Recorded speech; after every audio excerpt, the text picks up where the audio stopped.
जय हिंद दोस्तों, वंदे मातरम। देखिए, किसी भी चीज़ के बारे में सबकी अपनी अपनी राय होती है। जैसे कि कपिल सिब्बल जी ने कहा है असद के लिए, जिसको कि मार दिया गया एनकाउंटर में, कि भाई वो तो बच्चा था। लेकिन फिर यहाँ पर बात ये भी आती है कि भाई आखिर एक बच्चे के हाथ में 5 लाख रुपए की रिवॉल्वर क्यों थी, पिस्टल क्यों थी।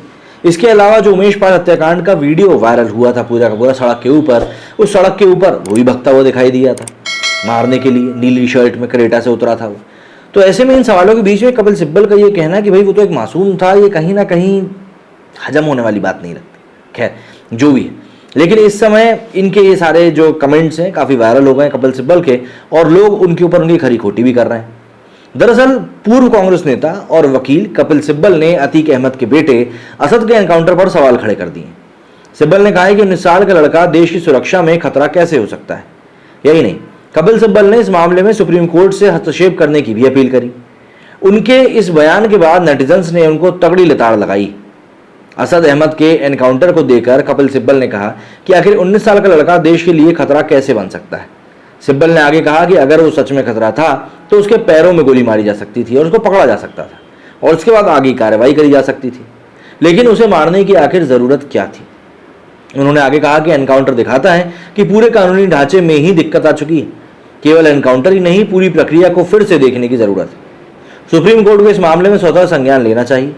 अगर ऐसा नहीं होता है तो ये सब ऐसे ही चलता रहेगा। सिब्बल ने आगे कहा कि उम्मीद है कि सुप्रीम कोर्ट इन एनकाउंटर्स को देखते हुए कोई बड़ा मैसेज जरूर देगा। देश में किसे गिरफ्तार किया जाना चाहिए और उसे कितने समय तक जेल में रहना चाहिए, इसको लेकर कानून की पूरी प्रक्रिया को सुप्रीम कोर्ट द्वारा सख्ती से तय किया जाना चाहिए। कपिल सिब्बल के इस बयान के बाद से सोशल मीडिया पर लोगों ने लगातार फटकार लगाते हुए नजर आए। विक्रम गौड़ नामक यूजर ने लिखा कि कपिल सिब्बल जी 2008 में अजमल कसाब 20-21 साल का था। आपके हिसाब से क्या वो खतरा नहीं था? जाहिर सी बात है, उसकी भी एज कम थी। वहीं अगर आगे बढ़े तो शिवम त्यागी नामक यूजर ने लिखा है कि कपिल सिब्बल साहब पूछ रहे हैं कि क्या 19 साल का लड़का असद अहमद देश की सुरक्षा के लिए खतरा हो सकता है। लगता है कपिल सिब्बल पिछले 55 दिन से सो रहे थे, इसलिए उन्हें पता नहीं चला कि इसी 19 साल के लड़के ने दिन दहाड़े ताबड़तोड़ गोलियां चलाकर अपने साथियों से बम फेंकवाकर एक गवाह और 2 पुलिसकर्मियों की नृशंस हत्या कर दी थी। पता नहीं ये वकालत क्या और कैसे करते हैं। वहीं चौधरी साहब नामक ट्विटर यूजर ने ट्वीट करते हुए कहा कि इन्हीं कपिल सिब्बल ने आतंकी याकूब मेमन की फांसी रुकवाने के लिए आधी रात को सुप्रीम कोर्ट खुलवा दिया था। इनसे देशभक्ति की आशा करना अंधों के शहर में चश्मे बनाने की तरह है। वहीं एक और यूजर ने ट्वीट करते हुए कहा कि ये बताने की कोशिश की कि एनकाउंटर से कपिल सिब्बल का नुकसान हो गया है, इसलिए वो इस तरह की भाषा बोल रहे हैं। उसने लिखा कि अगर केस सुप्रीम कोर्ट में आता तो वकालत करने को मिलती। यही ना, यही दर्द हो रहा है कपिल सिब्बल जी को। कपिल सिब्बल जी का काफी बड़ा नुकसान हो गया। काशी के पंडित नामक यूजर ने लिखा कि कपिल सिब्बल को लगता है कि केवल 52 साल का लड़का ही देश के लिए खतरा हो सकता है। 52 साल का लड़का कौन है ये तो आप मुझे बताएं।